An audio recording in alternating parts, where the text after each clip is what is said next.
Shalom.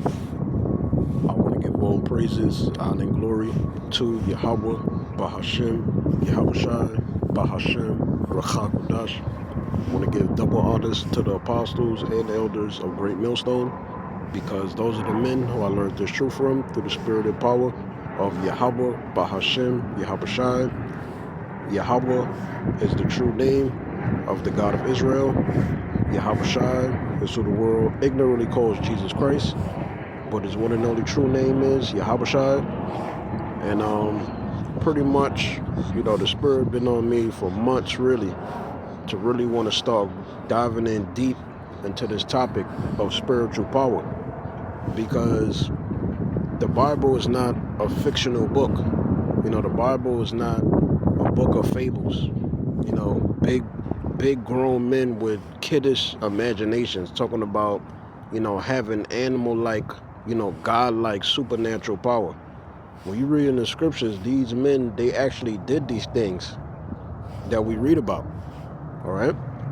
Now, since I'm pretty much for the last couple of months, I've been going into Apostle Paul's letters, trying to understand him more. All right. Trying to understand that time period more, because this is the second book of Acts that we're living in. So what better way, than to read the scriptures and understand what was going on. Now, one of the things that was going on was that Yahweh, through Yahushai, by Apostle Paul, he was doing a lot of miracles in front of the people. All right? So in this lesson, I'm going to show you the type of power, the type of power that Apostle Paul had from Yahweh and Yahushai. And although you read in the scriptures how it said Paul had like a thorn in his side, he had some type of ailment in his body, the Lord could still take a weak person or weak human sinful flesh and do miraculous things with it. All right, as long as that particular Israelite individual has faith, they could do all kind of things, just like what Yahushai said. Yahushai said, if an Israelite has faith, the grain of a mustard seed, which is super small, he said you can move mountains. All right. So if you got faith and you believe on Yahweh and Yahushai, and it's according to their will, then you could pretty much do anything as long as you have faith. All right. Because with the Most High, nothing impossible. So I typed in on Google Paul Spiritual Power KJV, right? So I'm just gonna read this, because this AI, is really good for lessons. So it says, according to the KJV Bible, King James Version Bible, Paul's spiritual power was not derived from human wisdom or eloquence, but through a demonstration of the Spirit and of power. And this is according to a precept, 1 Corinthians 2 and 4, to ensure faith rested on Yahweh, Bahashem Yahushai's power rather than men. That's why Paul said what?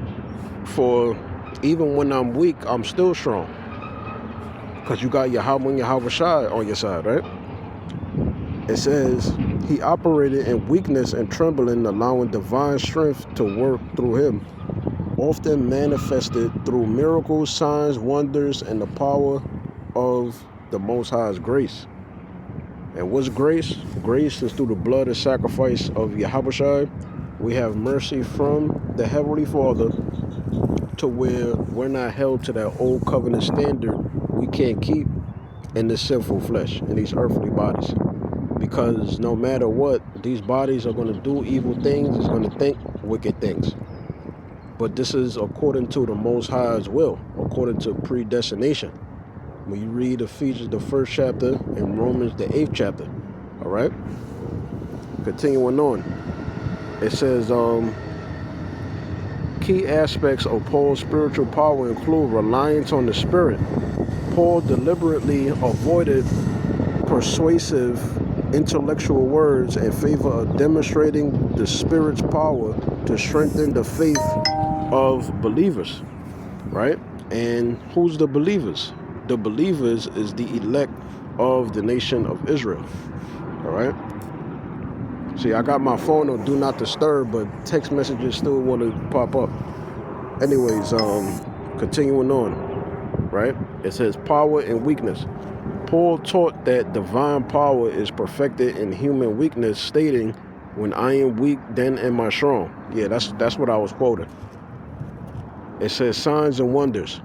His holy preaching was confirmed by the Most High through miracles, signs, and wonders, demonstrating the power of the gospel. That's in Acts 14:3, which I plan to read that. It says inner strength, Ephesians 3:20. Paul prayed for believers, right? The believers being the elect of the nation of Israel, right? To be strengthened with might by the Spirit in the inner man, which is what? Your spirit. Because being in this truth, you got to make sure your spirit is right.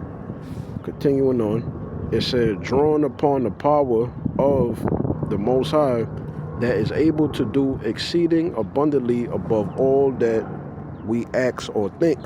Exactly. Spiritual warfare. Paul emphasized that the weapons of our warfare are not carnal, but mighty through the Most High to the pulling down of strongholds. That's in 2 Corinthians 10:4. It says Paul's power was not for personal gain, but for the power, it says, but for the expansion of the kingdom of the Most High, which he stated is not in word, but in power. All right? So now, let's get into some of these miracles. So here's the first one, right? This is and this is dealing with what? Miracles at Ephesus. This is the book of Acts. Because why is it called the book of Acts? Because it has the acts of the apostles, how they preached the gospel, how they did mighty things, whether it be having spiritual power, to preaching, you know, all sorts of things through the spirit and power of Yahweh B'Shem Yahushua. Acts 19:11. It says, and the Most High wrought special miracles by the hands of Paul. It says, so that from his body were brought unto the sick handkerchiefs or aprons, and the diseases departed from them, and the evil spirits went out of them. I want to read all this in the NLT, because the NLT going to simplify it, right? Because you got to really understand the type of power the men of the Lord had and still do. All right, beginning with this word. To understand this word, that's a form of spiritual power. All right. NLT version, Acts 19:11. The Most High gave Paul the power to perform unusual miracles, because it's unusual for human beings, you know, terrestrial, earthly beings, to have supernatural, animal, and godlike abilities, because the animals have spiritual power. That's why the scriptures say what? That we're going to mount up as eagle wings. Eagles can already do the type of things we can't do yet. But when we get those extraterrestrial bodies that talks about in 1 Corinthians, the 15th chapter, all right, then we're going to have them God-given abilities. Because the scriptures say what? That the tabernacle of David shall be as God in that day, right? So it's unusual for human beings to have this type of power. So it says, unusual miracles were handkerchiefs or aprons that had merely touched his skin, right? These handkerchiefs, it merely touched his skin, were placed on sick people. Who's the sick people? Sick Israelites, all right? When Yahushua was around, the 12 disciples, the different men of the Lord, like Apostle Paul and others, right? They was healing and doing miracles in the sights of Israelites. They were healing Israelites. They wasn't healing heathen. It says they were healed for their diseases and evil spirits were expelled. So let's read that again. Acts 19:12. This is one of the unusual miracles that the Most High, through Yahushua, through Apostle Paul, did in the sight of the people. And when men of the Lord display their spiritual power, that was for you to what? Reverence Yahweh and Yahushua. All right? Yes, it's great what that man did, but he was able to do that through Yahweh and Yahushua. So it says, Acts 19:12 NLT, when handkerchiefs or aprons that had merely touched his skin, right? So these handkerchiefs, it touched Apostle Paul's skin, were placed on sick people, sick Israelites, They were healed of their diseases, and evil spirits were expelled. All right? So this is the type of power that Yahweh through Yahushua by the hands of Apostle Paul did in the sight of Israelites. This physically happened. All right? Imagine being there, sick ass Israelites, and then they touch the handkerchief and now they're healed. All right? The evil spirits were expelled. This literally happened. Verse 13. I think that was it though. Actually, no. Keep going. Verse 13. A group of Jews was traveling from town to town casting out evil spirits. They tried to use the name of the Lord Yahushua in their incantation, saying, I command you in the name of Yahushua, whom Paul preaches, to come out. It says 7 sons of Siva, a leading priest, were doing this. So these are the group of Jews that it's talking about, right? It says, but one time when they tried it, the evil spirit replied, I know Yahushua and I know Paul, but who are you? Then the man with the evil spirit leaped on them, overpowered them, right? Because he was stronger. It says, overpowered them and attacked them with such violence that they fled from the house naked and battered. So what does this teach you or show you? This teaches you or shows you that there's stronger demonic spirits than others. There's higher ranking evil spirits than others. All right? Notice what the spirit said. The spirit said that I know Yahushua, right? That's the top of the line spirit underneath the Most High Yahweh. And then underneath Yahushua, you got his chief servants, the elect men of the nation of Israel, beginning with the 12 disciples, all right, and the rest of the prophets. So the fact that, these group of Jews was trying to cast out an evil spirit and it didn't work, that just means that spirit is just stronger than them. You're going to have situations like that, right? But let's see how the story goes. So it says, verse 16, continuing on, and attacked them with such violence that they fled from the house naked and battered. The story of what happened spread quickly all through Ephesus to Jews and Greeks alike. The Greeks that it's referring to is Greek-speaking Jews. It says, a solemn fear descended on the city, and the name of the Lord Yahushua was greatly honored. Many who became believers confessed their sinful practices. Right? So you have people repenting because they heard of the great miracles, that Apostle Paul and men that follow him were doing. It made their faith go up in Yahushua. All right? It says, many who became believers confessed their sinful practices, right? A number of them who had been practicing sorcery brought their incantation books and burned them at a public bonfire. The value of the books was several $1 million, all right? NLT version. Let me see what that's saying. Check this out, KJV. Right? So now the NLT for Acts 19 and 19, it says several $1 million, right? Acts 19:19, many of them also which used curious arts brought their books together and burnt them before all men. And they counted the price of them and found it 50,000 pieces of silver. So the value of this 50,000 pieces of silver is what? It said several $1 million, right? So that was a great thing that these particular Israelites did by giving up fornication, by giving up idol worshiping and practicing black magic, things that go against the law, statutes, and commandments that you read about in Deuteronomy chapter 18. We're not supposed to be dealing with, necromancy and worshiping the dead and, doing spells and trying to contact the afterlife. You ain't supposed to do shit like that. All right? That's one of the things that pissed the Lord off so bad at King Saul for trying to go to that witch at Endor and conjure up Samuel. All right? So that's a great thing. So it says, so mightily grew the word of the Most High and prevailed. All right. So that's a beautiful thing. So now let's go to the next one. So let's read this, right? So I typed in the miracles of Apostle Paul. It says, according to the book of Acts, the Most High performed extraordinary miracles through the Apostle Paul, including healing the sick. I just read that in Acts 19.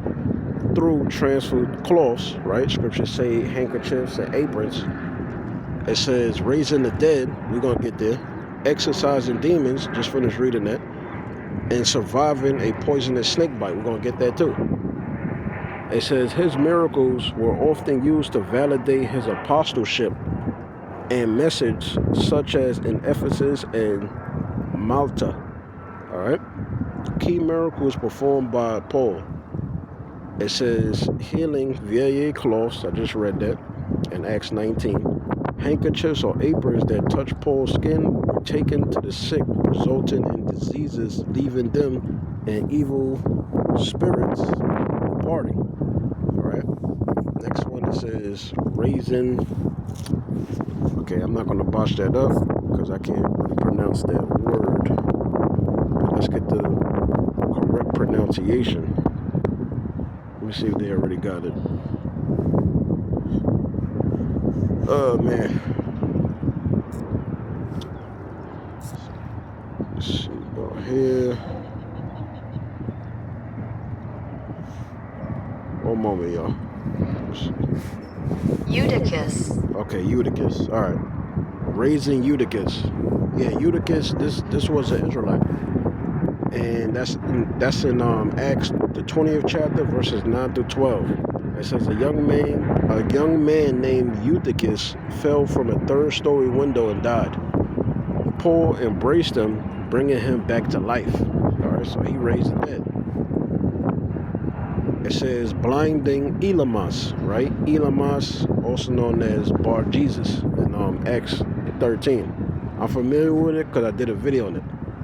That's why I like to do videos, so that I could memorize things.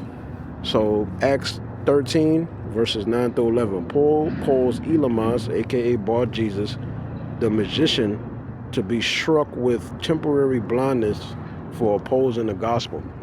All right? See, this is the type of power men of the Lord had. Like when you see, us brothers at Great Millstone, in the past, we used to throw up curses on people. Most are going to destroy you, your family. Yeah, we coming in that spirit of the ancient prophets. So it goes on to say, healing the lame man, right? Acts chapter 14, verses 8 through 10. In Lystra, Paul commanded a man crippled from birth to stand, enabling him to walk. Next one, they got exorcism in Acts 16 to 16 through 18. In Philippi, Paul cast a spirit of divination out of a slave girl. All right, so that's an exorcism. He exorcised the demon to leave that vessel. Now it says healing on Malta, right? That's in Acts chapter 28, verses 7 through 9. After a shipwreck, Paul healed the father of Publius of fever and dysentery through prayer and laying on of hands, leading to the healing of many others on the island. Let's go down here. Okay, that's not a miracle. So, yep, Paul also mentions in 2 Corinthians 12 and 12 that he performed signs, wonders, and mighty deeds among the Corinthians. And who are those Corinthians? It's talking about Israelites that was in Corinth, Greece. All right? So now, let's read some of this in the scriptures now. This is Acts 28 and verse 1. And the headline says, safe at Malta. Acts 28:1, KJV. And when they were escaped, then they knew that the island was called Malta or Melita. It says, and the barbarous people showed us no little kindness, for they kindled a fire and received us every one because of the present rain and because of the cold. Let's read that in the NLT version. So I'm going to read again from verse 1. NLT version, Paul on the island of Malta. So it says, Acts 28:1 on down. Once we were safe on shore, we learned that we were on the island of Malta. It says the people of the island were very kind to us. It was cold and rainy, so they built a fire on the shore to welcome us. As Paul gathered an armful of sticks and was laying them on the fire, a poisonous snake driven out by the heat bit him on the hand. So let's see how this story goes, because if you get bit by a venomous snake, you don't got too long to live. You know, your body's gonna start blood clotting. You know, your organs gonna start shutting down. You're gonna lose oxygen, right? So it says a poisonous snake driven out by the heat bit him on the hand. The people of the island saw it hanging from his hand and said to each other, a murderer, no doubt. Though he escaped the sea, justice will not perform him to live. So the people saw that this venomous snake bit him and has a good grip on him still, meaning they got a full bite. You know, that venom is in his body, right? So the people not having faith, they just gonna assume, okay, yeah, he's a murderer. You know, now he's pretty much going through coma. So they thinking he's gonna die, right? Verse 5, NLT. But Paul shook off the snake into the fire and was unharmed. The people waited for him to swell up or suddenly drop dead. But when they had waited a long time and saw that he wasn't harmed, they changed their minds and decided he was a god. All right? So that's spiritual power right there. You know, the fact that your body, it can handle getting bitten by a venomous snake. He just shook it off like nothing. See? That's spiritual power. That's the type of power we're going to have. Continuing on. 20 and... I start at 7. And upon the first day of the week, when the disciples came together to break bread, Paul preached unto them, ready to depart on the morrow, and continued his speech until midnight. And there were many lights in the upper chamber where they were gathered together. And there sat in a window a certain young man named Eutychus, being fallen into a deep sleep. And as Paul was long preaching, he sank down with sleep and fell down from the third loft and was taken up dead. Let's read that in the NLT version. All right. So this is an Israelite young boy or young man that fell from a third-story building. Let's read that again in NLT, Acts 20 and 19. Acts 20 and 9. Excuse me. As Paul spoke on and on, a young man named Eutychus, sitting on the window sill, became very drowsy. Right, he became sleepy. You know, like when you're tired, you start dozing off. You may start leaning to the side, may lean on somebody, may lean forward without falling, right? So this person was tired. It says, finally he fell sound asleep and dropped 3 stories to his death below. You see how vivid the NLT just made that? So this person is dead. You know, 3 stories, you survive? No way, right? So now, verse 10, Paul went down, bent over him, right? Because obviously, you just saw him fall, so you, like, is he alive? Is he breathing? Is his skull bashed in? It says, Paul went down, bent over him, and took him into his arms. Don't worry, he said. He's alive. Then they all went back upstairs, shared in the Lord's Supper, and ate together. Paul continued talking to them until dawn, and then he left. Alright, so, amen. That's one of the miracles. So now, let's go here. This is Acts chapter 13. Let's see. Acts 13 and 5. It says, and when they were at solemnists, they preached the word of the Most High in the synagogues of the Jews, and they had also John to their minister. And when they had gone through the Iso unto Paphos or Paphos, they found a certain sorcerer, a false prophet, a Jew whose name was Bar Jesus, which was with the deputy of the country, Sergius Paulius, a prudent man, who called for Barnabas and Saul and desired to hear the word of the Most High. But Elymas, the sorcerer, and then it says what? For so is his name by interpretation, which I did a video on this, all right? Bar Jesus and Elymas is the same person. So it's telling you what the name means, right? Because he's a sorcerer, he's a magician when you go into the word. For so is his name by interpretation, withstood them, seeking to turn away the deputy from the faith. So the deputy came to hear the word, and then you got the false prophet that's trying to disturb and pretty much get the deputy to leave, right? So that he don't hear the word. So it says, withstood them, seeking to turn away the deputy from the faith. And then it says, then Saul, who also is called Paul, filled with the Holy Spirit, set his eyes on him and said, O full of all subtlety and all mischief, thou child of the devil, thou enemy of all righteousness, wilt thou not cease to pervert the right ways of the Lord? I'm going to read that last part again. I'm going to read the whole thing again. Acts 13:10. And said, O full of all subtlety and all mischief, thou child of the devil, thou enemy of all righteousness, wilt thou not cease to pervert the right ways of the Lord? And now behold, the hand of the Lord is upon thee, and thou shalt be blind, not seeing the sun for a season.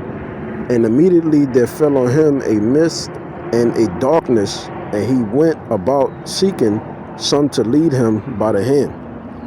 Then the deputy, when he saw what was done, believed, being astonished at the doctrine of the Lord. So you see that? So that's a miracle that the Most High, through Yahushua, by Apostle Paul on earth did, in the sight of what? A believer, to strengthen their faith, so that they could acknowledge the power of Yahweh and Yahushua, all right, and realize that the God that they serving is the true and living God. So there you go.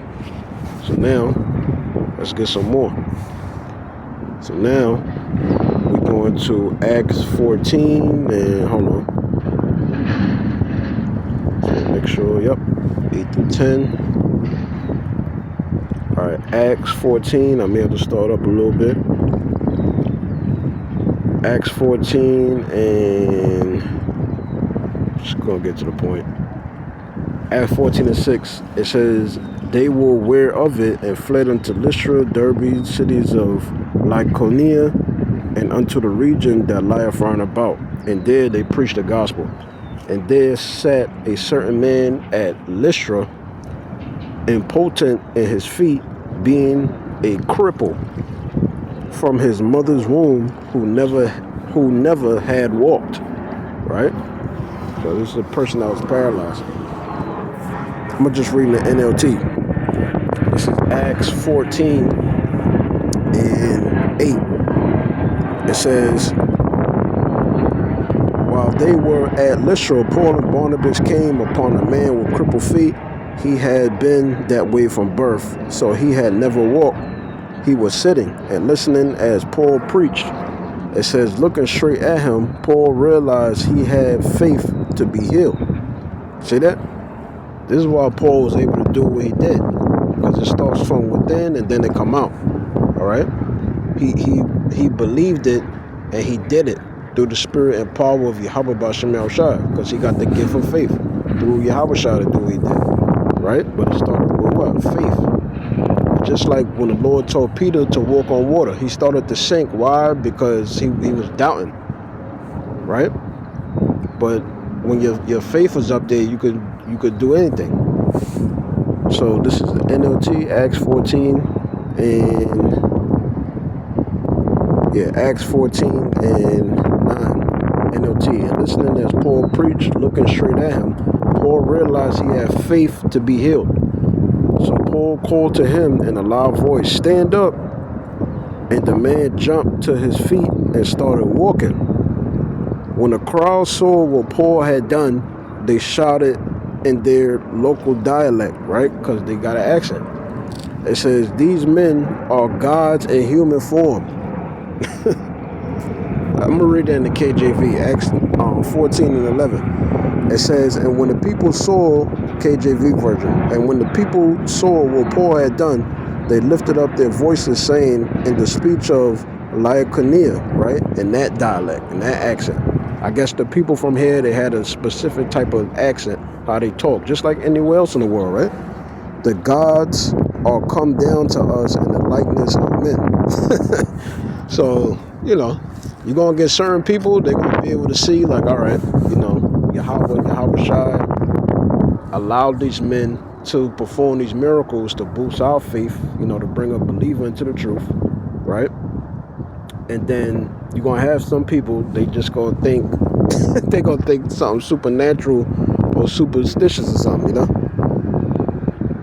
It says, "And they called Barnabas Jupiter and Paul Mercurius, because he was the chief speaker." All right? Let me read that in the NLT. That's funny, man. This is Acts 14 and 12, NLT. "They decided that Barnabas was the Greek god Zeus and Paul was Hermes, since he was the chief speaker." Yeah, that is hilarious, man. That's hilarious. But that's the point. He did the miracle. So now, let's get the next one.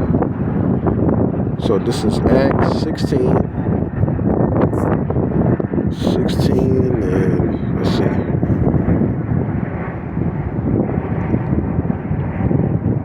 Alright, I may have to go up a little bit. Okay, this is Acts chapter 16 and I'm start at 13. It says, "And on the Sabbath we went out of the city," and this is the KJV version, "the city by riverside, where prayer was wont to be made. And we sat down and spake unto the women which resorted thither." Right? Like I said, I'm just going to read the NLT. I'm not wasting too much time. Acts 16 and 14. It says, "One of them was Lydia from Thyatira, a merchant of expensive purple cloth, who worshiped the Most High. As she listened to us, the Lord opened her heart, meaning her mind, and she accepted what Paul was saying." So in order for an Israelite to accept this truth, the Lord has to open their mind, right? Because Acts 16 and 14, that links up with what? Revelation, the 3rd chapter. Revelation 3 and 20. Yahweh Shai got to be supping with you. That's man or woman, all right? As long as they're Israelites. So back in the NLT, in verse 15, "She and her household were baptized, and she asked us to be her guests. If you agree that I am a true believer in the Lord," she said, "come and stay at my home." And she urged us until we agreed. So now this is dealing with what? Paul and Silas in prison, right? Which, let's keep it going. Acts 16. "But one day as we were going down to the place of prayer, we met a slave girl who had a spirit that enabled her to tell the future. She earned a lot of money for her masters by telling fortunes. She followed Paul and the rest of us, shouting, 'These men are the servants of the Most High God, and they have come to tell you how to be saved.' This went on day after day until Paul got so exasperated that he turned and said to the demon within her, 'I command you in the name of Yahushua Mashiach to come out of her.' And instantly it left her. Her master's hopes of wealth were now shattered, so they grabbed Paul and Silas and dragged them before the authorities at the marketplace. The whole city is in an uproar because of these Jews, they shouted to the city officials. They are teaching customs that are illegal for us Romans to practice. You see that? It says, a mob quickly formed against Paul and Silas, and the city officials ordered them stripped and beaten with wooden rods. They were severely beaten, and then they were thrown into prison. The jailer was ordered to make sure they didn't escape. Now, when you read on down, the jailer's an Israelite, and he received the gospel. All right? So that's it with that story. Now, let's get the next one. Acts 28:7, the healing on Malta, right? Let's see what that's about. So this is Acts 28, and it's dealing with Malta. So I just want to get to the point. Acts 28:7. In the same quarters were possessions of the chief man of the island, whose name was Publius, who received us and lodged us 3 days courteously. Right? I'm just going to read in the NLT. Acts 28 and verse 7. It says, near the shore where we landed was an estate belonging to Publius, the chief official of the island. He welcomed us and treated us kindly for 3 days. It says, as it happened, Publius' father was ill with fever and dysentery. Paul went in and prayed for him, and laying his hands on him, he healed him. So you see the type of power men of the Lord had to perform exorcisms, to heal people, raise the dead. Continuing on, back in the NLT. So Paul laid his hands on Publius' father, and he healed him. Verse 9, then all the other sick people on the island came and were healed. As a result, we were showered with honors, and when the time came to sail, people supplied us with everything we would need for the trip. So you see how Yahweh and Yahawashi was with them. All right? All we got to do is just have faith and let Yahweh and Yahawashi just do the rest. So that's it with that. So now I'm going to just end it with this. 2 Corinthians chapter 12 and verse 11. I am become a fool and glorying, ye have compelled me, for I ought to have been commended of you, for in nothing am I behind the very chiefest apostles, though I be nothing. Truly the signs of an apostle were wrought among you in all patience and signs and wonders and mighty deeds. So even after the great things Apostle Paul did, the great gifts he got, everything he did through the spirit and power of Yahweh B'Shem Yahushai, it never made him prideful. He never took the credit for it. All right? He still acknowledged that he was, even though he did the most works, he was behind all the other apostles. All right? The word I wanted to use was chiefest, but it wasn't coming to my mind. That's why I paused for so long. Now let's read the NLT version. 2 Corinthians chapter 12 and verse 11. And it says, Paul's concern for the Corinthians, which are Israelites that were in Corinth, Greece. It says, you have made me act like a fool. You ought to be writing commendations for me, for I am not at all inferior to these super apostles, even though I am nothing at all. Verse 12, when I was with you, I certainly gave you proof that I am an apostle, for I patiently did many signs and wonders and miracles among you. All right? So that's pretty much it. The point is Apostle Paul, even though thorn in his flesh, even though he's been through everything he's been through, the Lord chose him as a chosen vessel to preach the gospel to the uncircumcision, and that's what he did. And he did a lot of miracles. All right, so that's pretty much it. That's the spiritual power that Apostle Paul had. So, hey man, Lord willing, you was edified by the lesson. Shalom.